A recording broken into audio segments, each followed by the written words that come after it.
नमस्कार साथियों, आप सभी का इस ऑनलाइन प्लेटफॉर्म पर हम हार्दिक स्वागत करते हैं। जैसा कि हमने आपसे वादा किया था कि हम आपको हरियाणा जीके लेके आएंगे, तो हम आज शुरू करते हैं हरियाणा जीके की फर्स्ट क्लास, जिसके अंदर हम करेंगे हरियाणा के नामकरण के बारे में।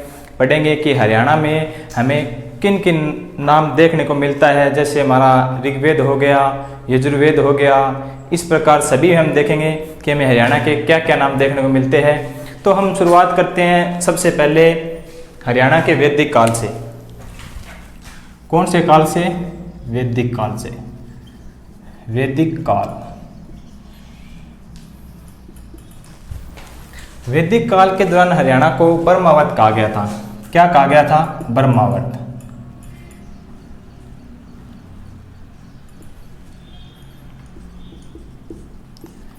वैदिक काल के दौरान हरियाणा को ब्रह्मावर्त कहा गया था। इसी वैदिक काल के दौरान हरियाणा में आर्यों का प्रमुख प्रभाव है। क्या है कि जो वैदिक काल है हमारा, इसी वैदिक काल के दौरान जो हरियाणा पे आर्यों का प्रमुख प्रभाव है। किन का? आर्यों का। आर्यों का कि जो हमारा वैदिक काल है, इसी वैदिक काल में हरियाणा का प्रमुख आर्यों का प्रमुख परिवार है। ये जो आर्य थे, ये हरियाणा में सरस्वती व दमन जैसी नदियों के बीच में रहते थे। कौन सी? सरस्वती। सरस्वती व दमनदसी।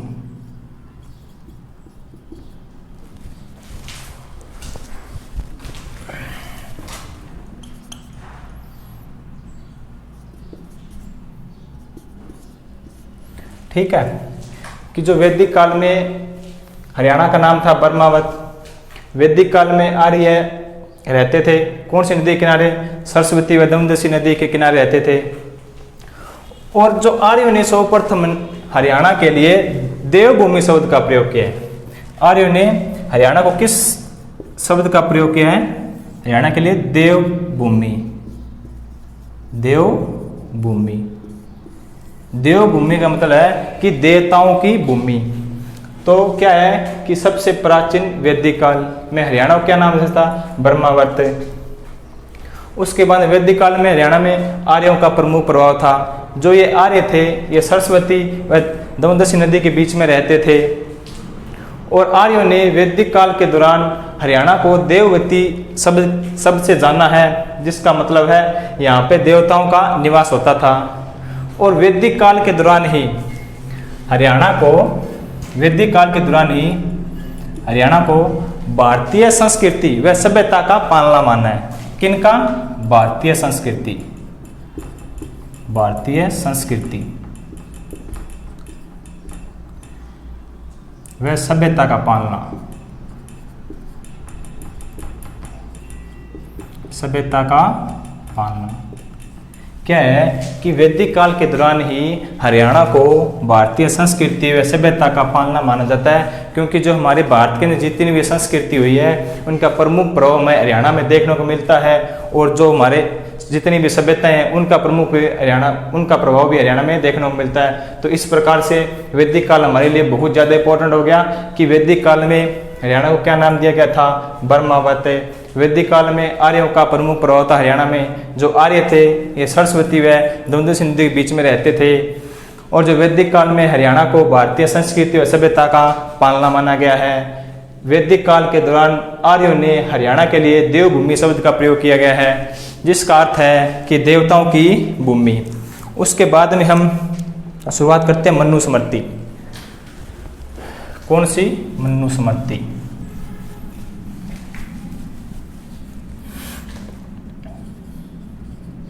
मनुस्मृति। इस मनुस्मृति के अनुसार जो हरियाणा की उत्पत्ति है वो देवताओं से ही मानी जाती है। किससे? कि देवताओं से। कि जो हमारा मनुस्मृति है, इसके अनुसार हरियाणा की उत्पत्ति देवताओं से हुई मानी जाती है।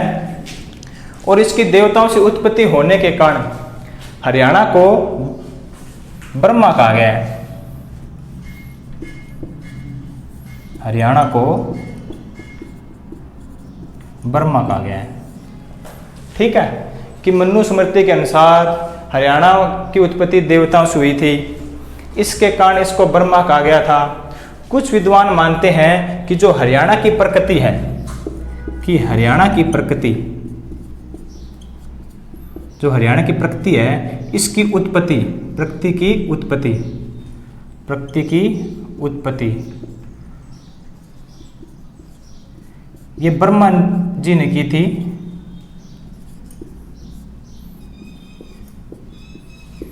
प्रकृति उत्पत्ति किसने की थी? बर्मा ने। और जो हरियाणा की जो प्रकृति उत्पत्ति तो बर्मा जी से होगी, और जो हरियाणा की भूमि है इसका पालन पोषण मानते हैं कि विष्णु जी ने किया था, कि इसका पालन पोषण, इसका पालन पोषण ब्रह्मा जी ने किया था। विष्णु जी, ब्रह्मा नहीं, विष्णु जी, विष्णु जी। ठीक है, तो हमने इसमें क्या देखा कि मनुस्मृति के अनुसार जो हरियाणा की उत्पत्ति है वो देवताओं से हुई मानी जाती है, और मनुस्मृति में हरियाणा को बर्मा कहा गया है। कुछ विद्वान मानते हैं कि जो हरियाणा की प्रकृति है उसकी उत्पत्ति बर्मा जी से हुई थी, इसका पालन पोषण विष्णु ने किया था। तो ब्रह्मा से उत्पत्ति होने के कारण हरियाणा को ब्रह्म की उत्तर वेदिका भी कहा जाता है, कि ब्रह्मा से उत्पत्ति होने के कारण हरियाणा को ब्रह्मा की उत्तर वेदिका, उत्तर वेदिका भी कहा जाता है। ये भी आप ध्यान में रखना कि हरियाणा में ब्रह्मा से उत्पत्ति होने के कारण हरियाणा को ब्रह्म की उत्तर वेदिका के नाम से भी जाना जाता है। उसके बाद में हम करते हैं ऋग्वेद। ऋग्वेद अभी हमने दो कर लिया कि वैदिक काल, उसके बाद में मनुस्मृति, उसके बाद में हम करते हैं ऋग्वेदिक काल, ऋग्वेद। ऋग्वेद में हमें हरियाणा का नामकरण रज हरियाणा के रूप में मिलता है, कि जब ऋग्वेदिक काल में है हरियाणा को रज हरियाणे, हरियाणे, कि जो हमारा वैदिक ऋग्वेदिक काल है उसमें हरियाणा को क्या कहा गया था? रज हरियाणे। उसके बाद में आ गया अथर्ववेद। अथर्ववेद में भी हरियाणा को क्या कहा गया था? ब्रह्मावत।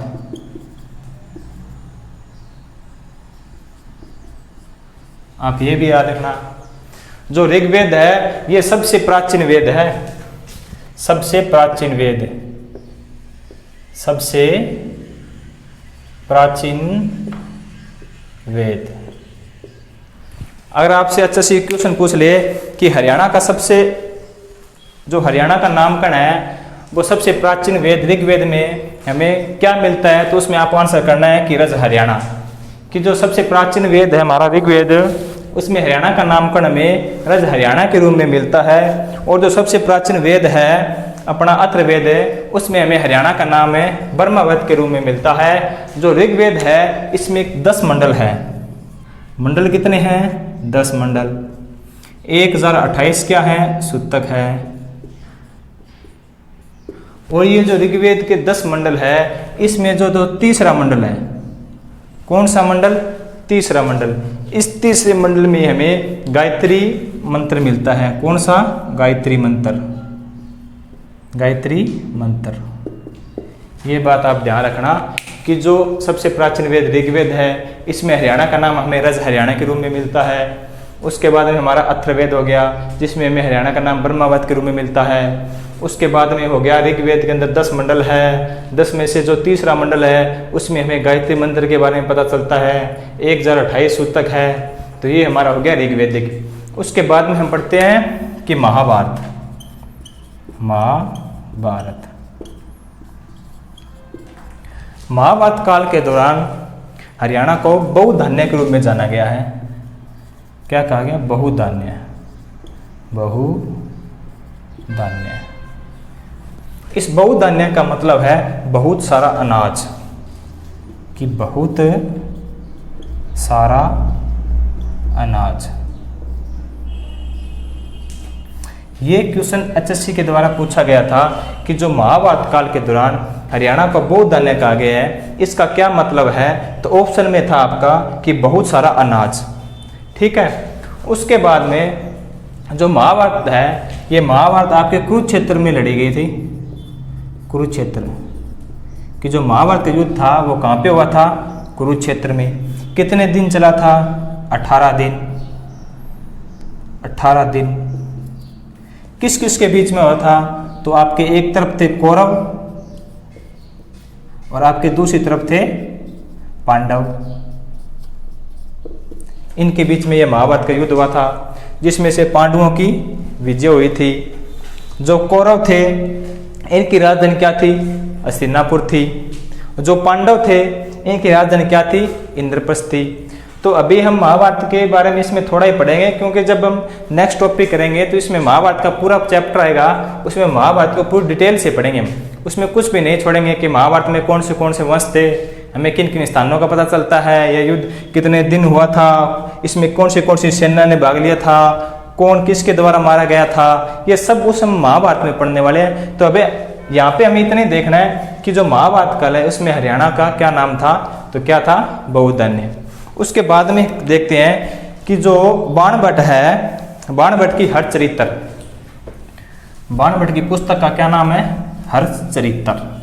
उसमें हमें हरियाणा के किन स्थानों के बारे में जानकारी मिलती है, तो वो देखेंगे कि बाणभट्ट की पुस्तक थी हरचरित्र। पुस्तक कौन सी थी? हरचरित्र। ठीक है। कि बाणभट्ट की पुस्तक हरचरित्र, इसमें हमें हरियाणा को श्रीकंठ जनपद के रूप में जाना गया है। हरियाणा को श्रीकंठ जनपद, कंठ जनपद, ये आप ध्यान रखना कि जो बाणभट्ट की पुस्तक है हरचरित्र, उसमें हरियाणा को किसके रूप में जाना गया है? तो श्रीकंठ जनपद के रूप में। अब इसी बाणभट्ट की पुस्तक हरचरित्र में कुरुक्षेत्र को किस रूप में जाना गया है? किसको? कुरुक्षेत्र को। तो कुरुक्षेत्र को भी श्रीकंठ जनपद के रूप में जाना गया है। कि जो बाणभट्ट की पुस्तक है हरचरित्र, उसमें हमें हरियाणा को तो श्रीकंठ जनपद के रूप में जाना है और कुरुक्षेत्र को भी श्रीकंठ जनपद के रूप में जाना गया है। और आप ये भी ध्यान में रखना कि जो 6वीं शताब्दी थी, 6वीं शताब्दी, 6वीं शताब्दी में भी हरियाणा को 6वीं शताब्दी में हरियाणा को श्रीकंठ जनपद के रूप में ही जाना जाता था। कौन सी शताब्दी में? 6वीं शताब्दी में हरियाणा को क्या जाना जाता था? श्रीकंठ जनपद। कुरुक्षेत्र को भी हरियाणा श्रीकंठ जनपद के रूप में जाना जाता था। बाणभट्ट की पुस्तक हरचरित्र, इसमें हरियाणा को श्रीकंठ जनपद के रूप में जाना गया है। उसके बाद में हम देखते हैं कि हमारी 9वीं शताब्दी के दौरान, कौन सी शताब्दी? 9वीं शताब्दी।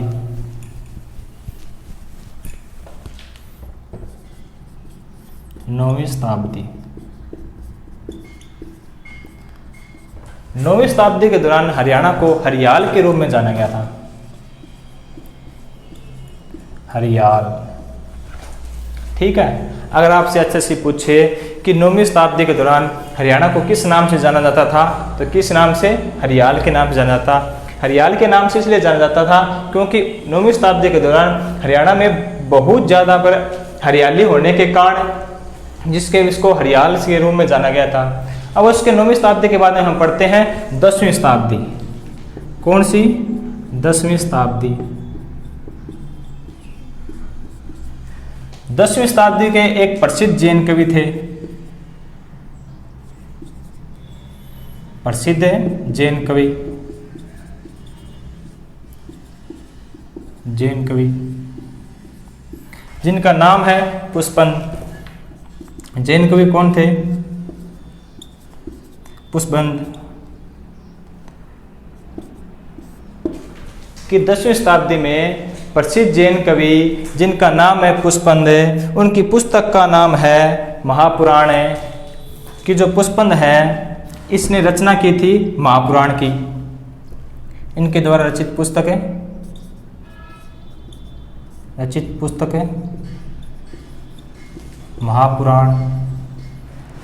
महापुराण। ठीक है, कि जो जैन कवि है जिनका नाम क्या है पुष्पंद, इनकी पुस्तक का क्या नाम है महापुराण। इस महापुराण पुस्तक में हमें हरियाणा को हरियाणाऊ के रूप में वर्णन मिलता है। किसके रूप में? हरियाणा का हरियाणाऊ।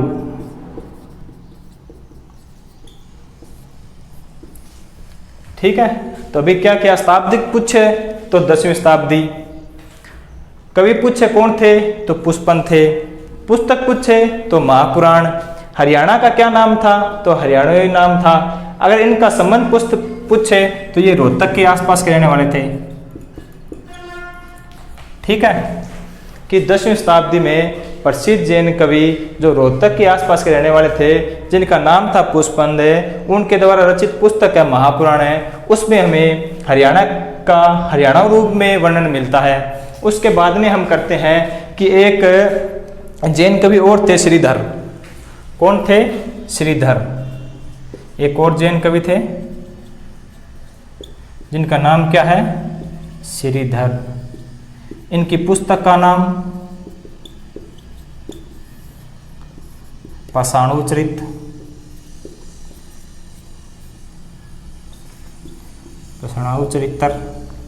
ठीक है, कि जैन कवि थे जिनका नाम था श्रीधर, उनकी पुस्तक का नाम था पाषाणोचरित्र। उसमें हमें हरियाणा का वर्णन हरियाणाई के रूप में मिलता है। इसमें हमें हरियाणा क्या नाम मिलता है? हरियाणाई। ये नाम कुछ मिलते जुलते हैं, आप बस ध्यान रखना। अच्छा इसी क्वेश्चन पूछते हैं जिनमें आप ज़्यादा कंफ्यूज होते हो। ये नाम है जो ये है हरियाणाऊ, ये किसने दिया था? 10वीं शताब्दी में जैन कवि कौन था? पुष्पंद। उसकी पुस्तक थी महापुराण, उसमें दिया हुआ था हरियाणाऊ। और ये जो हरियाणे हैं ये दिया था जैन कवि श्रीधर। उनकी पुस्तक कौन सी है? पाषाणोचरित्र। इसमें क्या नाम दिया गया है? हरियाणाई। और आपसे ये भी पूछ सकते हैं डायरेक्ट, जरूरी नहीं आपसे ये पूछे, आपसे ये पूछते हैं कि जो पुष्पंद है उसकी पुस्तक का नाम बताओ तो महापुराण हो गया, और श्रीधर की पुस्तक का नाम क्या था? पाषाणोचरित्र हो गया। तो आप इन सब बातों को ध्यान में रखना। ये शताब्दी भी ध्यान में रखना, ये शताब्दी की से भी आपसे पूछ सकती है। उसके बाद में हम करते हैं कुछ विद्वान, कि कुछ विद्वान हुए हरियाणा में जिन्होंने हरियाणा को अलग अलग नाम दिए गए हैं।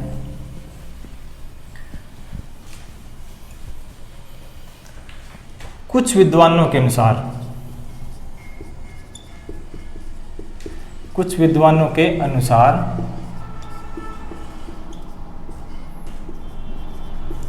हरियाणा को अहिराना का अपभ्रंश मानना है।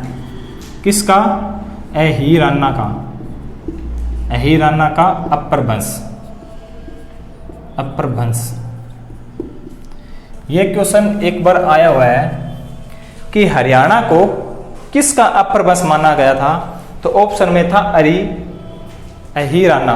तो आपको क्या करना है कि जो हरियाणा है वो अहिराना का अपभ्रंश है, और जो हरियाणा शब्द है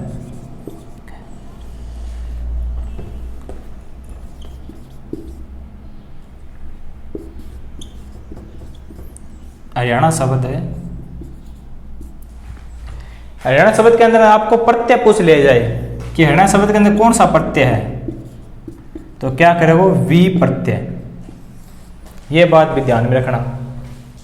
ये बात पूछे एसएससी ने तो ये भी पूछ सकती है कि जो हरियाणा शब्द है इसमें कौन सा प्रत्यय है, तो आप क्या करोगे कि हरियाणा शब्द के अंदर कौन सा प्रत्यय है? वी प्रत्यय है। अब इसके बाद में है कि जो हमारा राष्ट्रीय संग्रहालय है जो दिल्ली के अंदर, उसमें एक शिलालेख है जिसमें कुछ लाइनें लिखी हुई है। तो उस लाइनों में हरियाणा को धरती का स्वर्ग माना गया है। तो वो लाइनें कौन से सन में लिखी गई थी? 1328 ईस्वी पूर्व में लिखी गई थी। कि कौन सा? कि दिल्ली संग्रहालय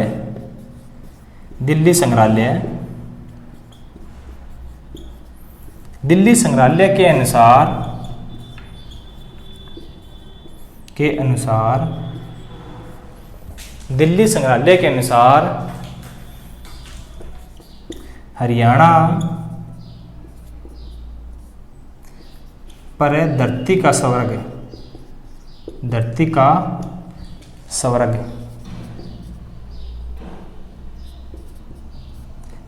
कब माना गया है, कब माना गया है, माना गया है तो 1328 ईस्वी को, कि जो दिल्ली संग्रहालय है उसमें एक शिलालेख है जिस पे कुछ लाइनें लिखी हुई है। उन लाइनों में हमें हरियाणा के बारे में जानकारी मिलती है। उन लाइनों को हरियाणा में धरती का स्वर्ग माना गया है। जिसके आपको सन पूछे तो 1328 ईस्वी। अब इसके बाद में एचएससी ने एक क्वेश्चन पूछा था कि जो हरियाणा शब्द है इसका हरियाणा नाम हमें कहाँ मिलता है, कि जो हरियाणा शब्द है कौन सा, हरियाणा, हरियाणा का नाम, हरियाणा किस में मिलता है, हरियाणा का नाम हरियाणा किस में मिलता है, किस में मिलता है। ठीक है, ये आपका क्वेश्चन हो गया कि जो हरियाणा का नाम है हरियाणा किस में मिलता है, तो इसका आप आंसर करोगे कि चहामण ग्रंथ में। कौन सा, चहामण है, कि जो हमारा चहामण ग्रंथ है इस चहामण ग्रंथ में हमें हरियाणा का नाम हरियाणा के रूप में मिलता है। कौन से ग्रंथ में, कि चहामण ग्रंथ में। उसके बाद में हमने की थी पीछे बड़ी सरस्वती नदी व दर्शवंती नदी। तो आपसे अच्छे से पूछे कि प्राचीन समय के अनुसार हरियाणा किस नदी के किनारे था, कि प्राचीन समय में हरियाणा किस नदी के किनारे स्थित था, किस नदी के किनारे। तो आप क्या करोगे, सरस्वती। अगर आपको प्राचीन समय के स्थान पर आपको दे दिया जाए वर्तमान समय में, तो आपका आंसर क्या होगा, यमुना नदी। वर्तमान में क्या होगा, यमुना नदी। आप ये बात थोड़ी ध्यान में रखना कि प्राचीन समय में हरियाणा सरस्वती नदी किनारे था, लेकिन जो वर्तमान में है यमुना नदी किनारे था। अब रह गए हमारे कुछ 2-4 विद्वान थे जिन्होंने भी हरियाणा को अलग अलग नाम दिया है, तो उसके बारे में पढ़ते हैं। सबसे हमारा पहला विद्वान है डॉक्टर बुद्ध प्रकाश। क्या है, कि डॉक्टर बुद्ध प्रकाश।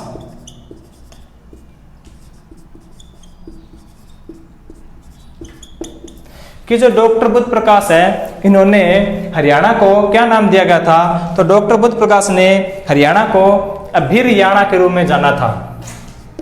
अभिरयाणा,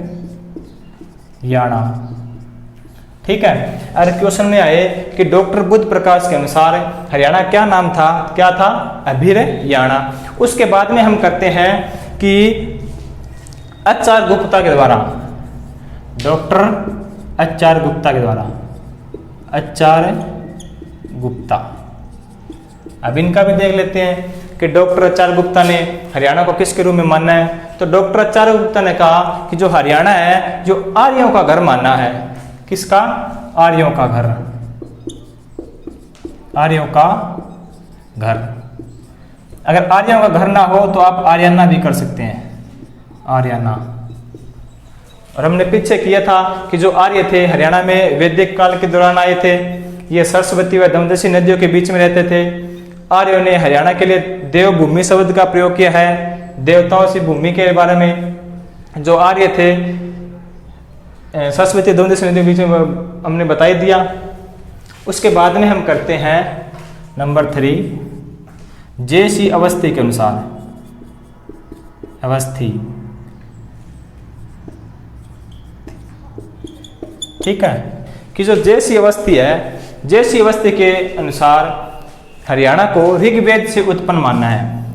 किन से, ऋग्वेद से उत्पन्न, ऋग्वेद से उत्पन्न। कि जो मज्जेसी अवस्थी है इनके अनुसार हरियाणा की उत्पत्ति ऋग्वेद से हुई है। उसके बाद में हम देखते हैं कि एक राहुल साकृत्यायन, कौन सा? राहुल साकृत्यायन।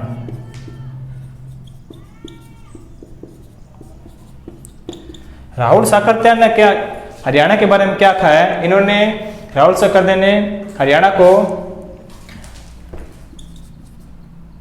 अभिरयानकम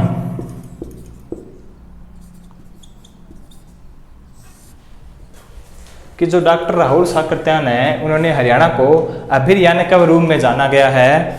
उसके बाद में करते हम डॉक्टर राहुल साकृत्यायन, अभिरयानकम नहीं है, हरिदानकम है, हरि है, हरिदानकम। उसके बाद में हम करते हैं कि ऋग्वेद में हो गया हमारा रज हरियाणे।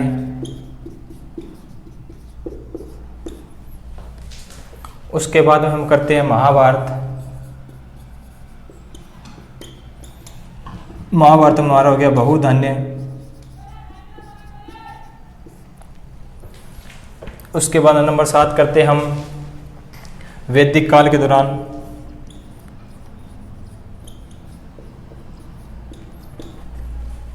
वैदिक काल दौरान क्या हो गया? ब्रह्मावर्त।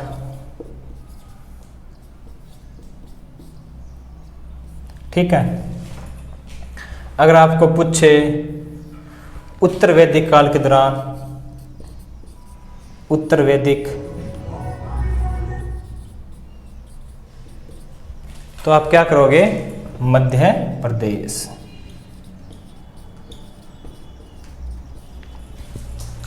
ठीक है। तो आज की क्लास में हम इतना ही करने वाले हैं। हमने क्या किया कि आज हरियाणा के नामकरण के बारे में पढ़ा है, जिससे हमने देखा कि अनेक विद्वानों के द्वारा हरियाणा को अलग अलग नाम दिए गए हैं। उन सभी के बारे में हमने डिटेल से पढ़ लिया है। तो हम आगे नेक्स्ट आने वाली क्लास में इसका सेकंड टॉपिक करने वाले हैं, जिसके बारे में हरियाणा के जैसे प्राचीन ग्रंथ हो गए और महाभारत काल दौरान के अंदर अन्य स्थानों के बारे में जानकारी मिलती है, तो वो पढ़ने वाले हैं। तो आज के लिए क्लास हम यहीं पे समाप्त करते हैं। मैं आपसे आशा करता हूँ कि आपको ये क्लास अच्छी लगी होगी, और आपको अगर क्लास अच्छी लगे तो लाइक, शेयर व सब्सक्राइब करना। Thank you.